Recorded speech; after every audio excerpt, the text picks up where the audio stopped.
I picked up a CB transmission just after midnight, static laced and broken. If you see the girl, don't stop. No matter what. I was alone on a dark stretch of Interstate 40 in New Mexico. No ID, no sign-off, just that warning. And then silence.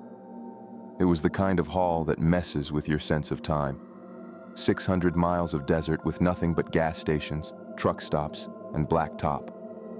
The road shimmered from heat during the day, but by night it was cold and colorless. I'd been driving 14 hours with one short stop in New Mexico. No music, just wind and tire hum and the occasional voice crackling through the CB. The rig's headlights stretched into the dark like feelers. Every so often, a mile marker flicked by. 195, 196. I'm Glenn Moore, 52. Been driving trucks since I got out of the Army in 1997. Divorced, no kids, just a Kenworth W900 and the open road. This run was simple. Albuquerque to Flagstaff, then loop back east. Easy money. I've driven this route 100 times. But that night something felt wrong. Like the highway didn't want me there. There's no cell signal across that part of the 40, just dead zones and static. Traffic had thinned to nothing hours ago. Not a single set of headlights behind or ahead. No patrol cruisers. No fellow truckers, not even any wildlife. The CB stayed dead, which was weird. Normally there's chatter, weather updates, roadkill jokes, the usual lonely banter. But after mile 197, I realized I hadn't seen a single taillight in nearly 80 miles. I kept driving, but my grip on the wheel tightened without me noticing. I started counting the mile markers, 198, 199, 200. Everything looked the same, but the road felt different, like the reflectors were slightly off-center, or the trees on the right had moved closer. I kept checking my mirrors, but they only showed black. I turned on AM radio, hoping for some rancher talk. All I got was static. I saw her at mile 198, standing on the shoulder. Teenage girl, long blonde hair, red hoodie, black jeans, just standing there with her thumb out. I didn't stop, not just because it was late, but because I've heard the stories. Setups, ambushes, bait and switches, a lone girl hitchhiking at 1 a.m. That's a trap. A mile later, I saw her again. Same girl, same clothes, same blank stare. No one could walk that far that fast. No side roads, no turnoffs, just endless highway. I told myself I was tired, seeing things. I drank the rest of my coffee, cold and bitter. At mile 201, she was in the road. I swerved and hit the brakes so hard the trailer fishtailed. By the time I stopped, she was gone, not off to the side, not in my mirrors, just vanished. I stepped out, heart pounding, flashlight in hand, checked the grill, the bumper, even the ditch. Nothing, no blood, no body. I climbed back in, locked the doors, and just sat there for a while, hands on the wheel, trying to calm my breathing. Then the CB crackled to life, even though I hadn't touched it.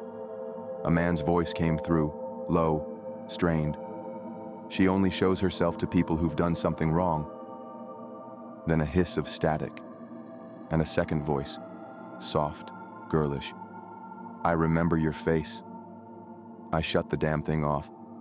I don't believe in ghosts, but I do believe in guilt, and I've got plenty of it. I forced myself to keep driving. Mile 202, 203, 204. The road straightened. The moon came out from behind the clouds. For 20 minutes, nothing happened. I convinced myself it was a sleep-deprived hallucination. Maybe someone hacked the CB.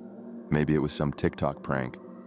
I was half a mile past 205 when the girl's voice came through my speakers. My phone was off. Radio, too. You left me there. I pulled off at a rest stop outside Flagstaff, the same one from that summer in 2013. That's where I picked her up. Jessie, maybe 16, said she was trying to get to California to find her mom. She looked scared, but determined. I gave her a ride. I wasn't trying to be a creep. She reminded me of my niece. About 3 hours in, she got real quiet. Wouldn't eat, wouldn't talk. I asked if she was okay. She just said, "Can we stop soon?" So I pulled into the rest area. She stepped out to stretch her legs, lit a cigarette, wandered toward the tree line. I waited. 30 minutes, easy. Got out. Called her name. Walked a little way into the brush with my flashlight. Nothing. No sound, no movement. Eventually, I figured she must have hitched with someone else. Maybe didn't want to be found. So I left. 2 weeks later, I saw her face on a flyer taped to a diner window. Missing. Last seen near Flagstaff. I never told anyone I gave her a ride. Headlights approached from behind. First ones all night. Another rig pulled alongside me and flashed their brights. The driver's voice came in over the CB, clear this time. "You see her too?" he asked. I grabbed the mic. "Yeah." He didn't say anything for a second. Then, she walked in front of my truck, but there was no thump, no body, just gone. My camera's wiped too. We both sat there, engines idling in the dark. Then she appeared again, in both our headlights, standing in the center of the road, face pale as milk, eyes completely black. This time her mouth moved. "Tell them where I am." My fuel gauge started dropping, fast, from 3/4 to empty in seconds. The other driver screamed over the CB, "She's draining us." "We gotta move." I floored it. She didn't move. But somehow I passed right through her. Mile 206. The air inside my cab turned icy. My breath fogged the windshield. I looked in the mirror, and she was in my back seat, even though my rig doesn't have one. She leaned forward, whispering, "You can't outrun guilt." I swerved, sideswiped a sign, nearly jackknifed. Then she was gone again. But now I know. She's not leaving. Not this time. I tried to file a police report the next day. No one believed me. They checked the mile markers I described.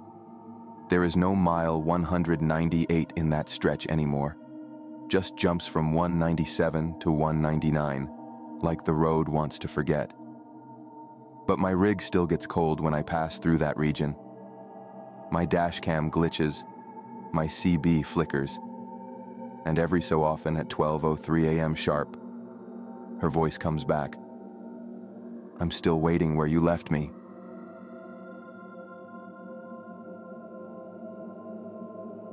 I almost missed the turnoff. My GPS had gone dead 30 miles back, and all I had was a hand-scrawled detour note from dispatch. The highway was shut down for a wreck, and we were told to reroute along some rural backroads through Nebraska. I was already behind schedule, but I figured a few country roads would be quiet enough to make up the time. As I eased my rig through a bend near a cornfield, my headlights caught something. A man standing in the rows, perfectly still, staring toward the road. This was a forgotten stretch of land. Flat, long fields and narrow roads. The kind of place where the only buildings were silos and half-collapsed barns.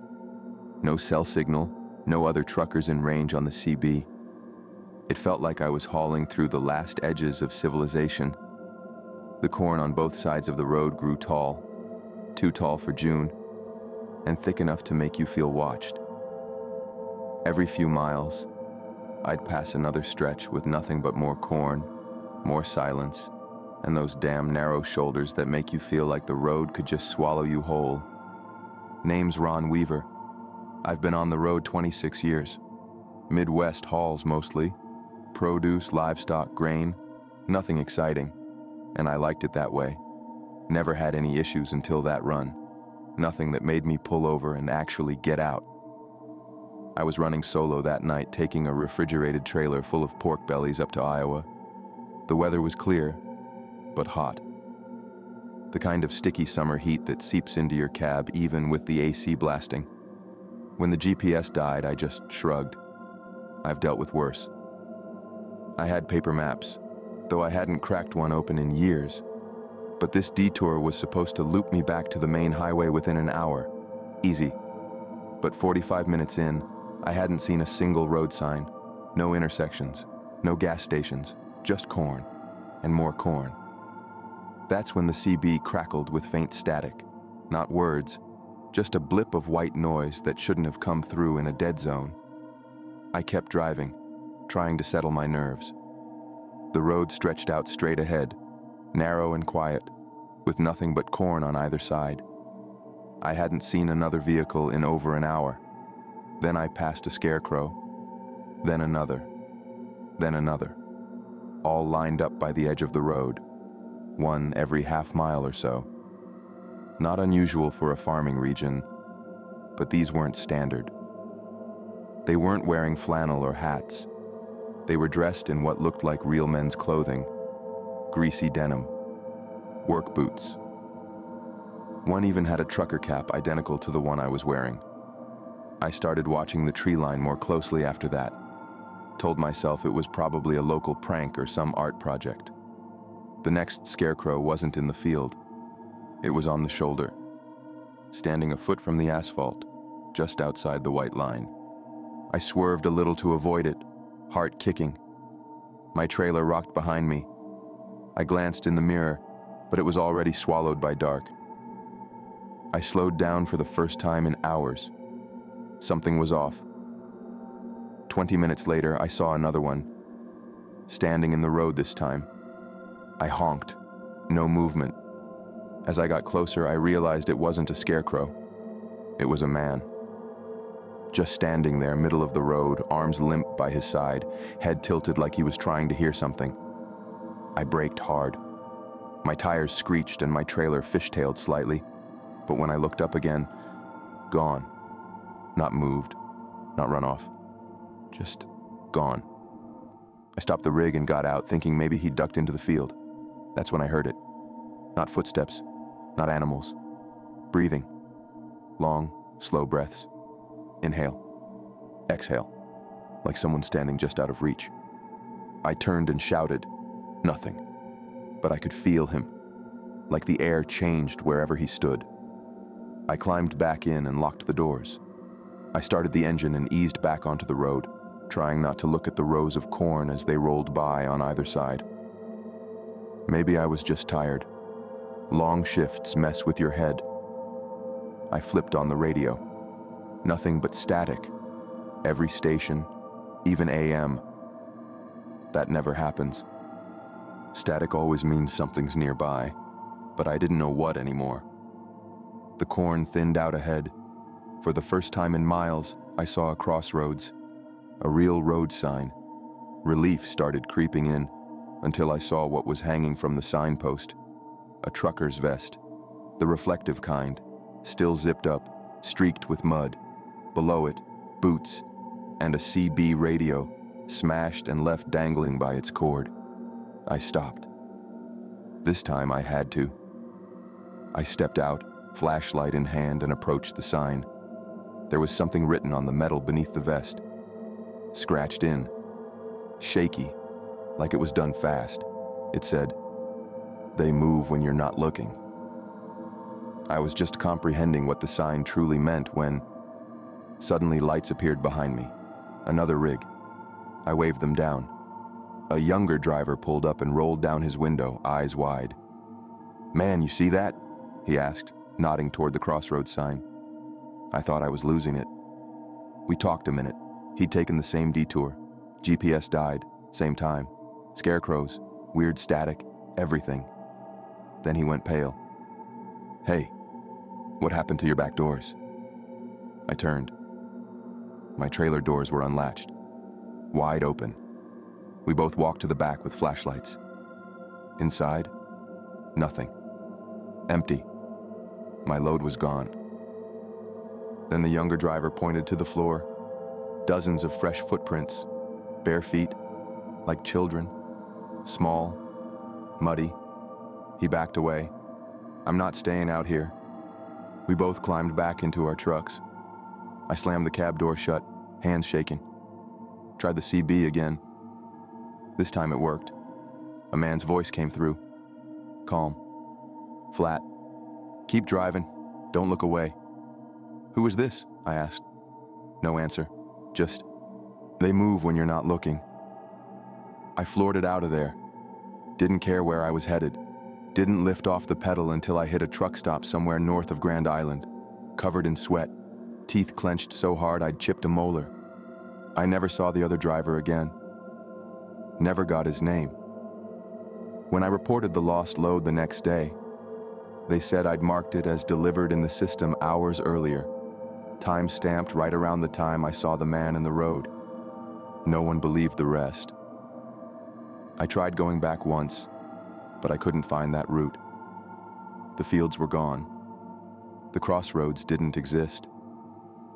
Sometimes on long hauls through empty farmland, I still hear the breathing, just outside the window. I don't look toward the side of the road anymore. Whatever's out there, it's better if it thinks I'm not watching. I used to laugh at the old-timers who talked about cursed roads and phantom trucks, thought they were just trying to scare rookies or justify why they quit the road. But after what happened near mile marker 313, I don't laugh anymore. It was supposed to be an easy overnight haul, Dalton, Georgia to somewhere just past Knoxville.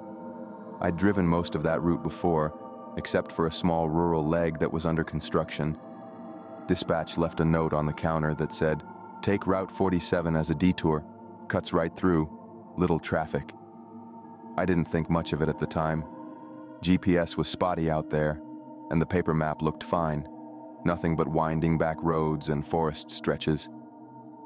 I grabbed a gas station coffee, tossed the note onto the passenger seat, and figured it'd be just another quiet haul through the backwoods. It wasn't unusual for dispatch to scribble out alternate routes, especially through mountain regions where signals dropped. I rolled down the window a little. The air was colder than I expected. Sharp, like it hadn't been touched by sunlight in days. I kept checking my mirrors, half expecting to see headlights behind me, but there was nothing. Just me, the road, and a growing sense I was getting farther from everything familiar. 10 minutes later, I spotted the detour sign. Just a plain metal board with Route 47 Detour, local traffic only, stenciled in faded black letters. Looked temporary, like it had been dragged out of storage after a storm or something. Still, I turned onto it. The road was immediately different. Older asphalt, cracked shoulders, no paint lines. And it felt like I was driving into a tunnel of trees. No cars, no lights. Just the low hum of my engine and a canopy of branches overhead. I kept going, expecting it to connect back to the main road soon. But the deeper I drove, the quieter everything became. Even the crickets vanished. No other drivers. No gas stations. No signs telling me I was headed the right way. No cell signal either. I glanced down at my phone just to confirm, but the screen was black. Completely dead. Not low battery, not no service, just nothing. I tossed it back onto the passenger seat and kept one hand on the wheel, trying to shake the tension crawling up the back of my neck. That's when I noticed something ahead. A faint white reflection at the edge of my high beams. A sign, standing crooked, half covered in vines. Mile marker 313. I slowed down and blinked, making sure I wasn't seeing things. That number didn't make sense. Route 47, according to the map, was less than 120 miles long. So the mile markers? They should have been in the low hundreds at most, not over 300. I kept driving. 30 minutes passed, nothing but trees and empty road. Then, I passed mile marker 313 again. At first I thought I'd gotten turned around, that maybe there had been a fork in the road I didn't notice. So I eased the truck onto the gravel shoulder and climbed out to get my bearings. And that's when I saw the tire tracks. Deep, familiar tread marks, just barely visible in the soft shoulder dust. I knew they were mine, not just because of where they were, but because of the tires. I'd just had a new set installed last week. Custom treads, heavy-duty all-weather Michelins with a diamond split groove. They left a pattern like nothing else on the road. I crouched down, ran my fingers through the grooves. They weren't fresh, not anymore. They'd been rained on, dried, dust blown, like I'd already been here days ago. But I hadn't. Had I? I told myself I was just tired. I got back in, turned the key. Nothing. Truck wouldn't start. Not a sound. Just silence. And the ticking of my hazard lights, even though I hadn't flipped them on. Then I saw it. A man standing at the edge of the trees. Pale face, grimy shirt, staring at me, not moving. I blinked. He was gone. I got that engine running on pure panic. When it finally turned over, I floored it. Didn't care where I was going, just away. And for a while, I thought I was. The trees began to thin. I started seeing signs again. That's when I passed a road sign for mile 314. I breathed a sigh of relief. Maybe it was just a loop. Maybe I'd broken out. I kept going. 15 minutes. 20. I passed a row of half-buried mailboxes that looked like they hadn't seen a letter in decades. Then a flickering street lamp that blinked once and stayed off. Then nothing but forest again. Then I passed mile marker 313. Again. This time, there was a car pulled off to the side. It didn't register at first, just a shape in the shadows. I slowed down out of instinct, squinting at the outline. It was a sedan. Old. Dull green paint faded by sun and age. Rust chewing the edges of the doors. Rear window busted out. The driver's door hung open like it had been yanked too hard and left to rot. And inside, a person, slumped over the wheel. Their head was tilted sideways, resting against the window frame. I couldn't see their face, just the back of their skull, balding, with a familiar nicked patch near the crown.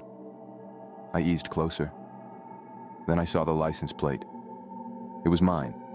Every number, every letter, Georgia tags.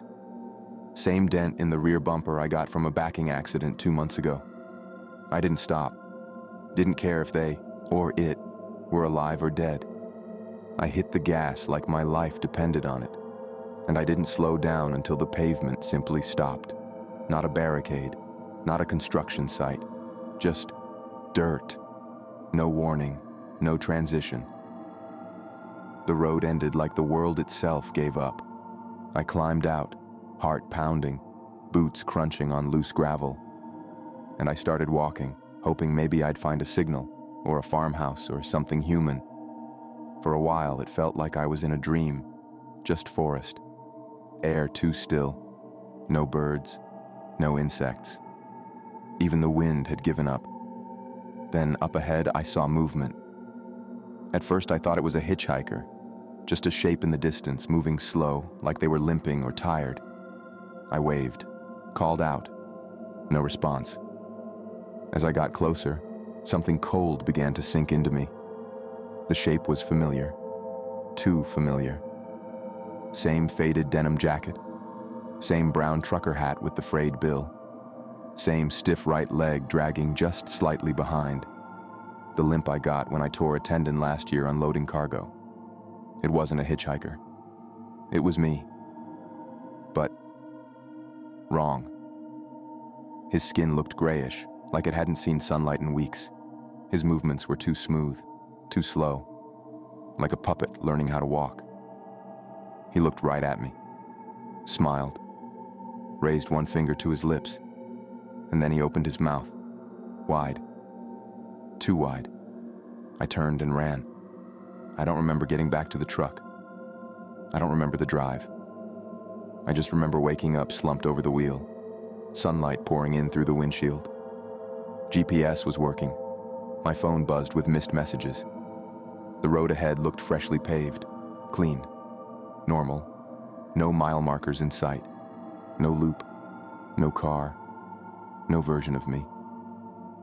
When I got back to dispatch, I told them about the detour. They just stared at me. Route 47's been closed for over a year, they said. No one should have sent you that way. I went back to the truck to grab the note, but it was gone. Now I keep a logbook, not for deliveries, not for hours, for things I'm not supposed to see. I don't even bother asking questions anymore. I've learned it's better to write them down than try to understand them. But let me leave you with this.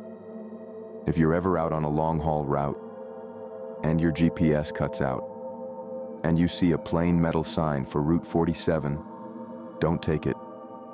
And if you do, don't stop at mile marker 313.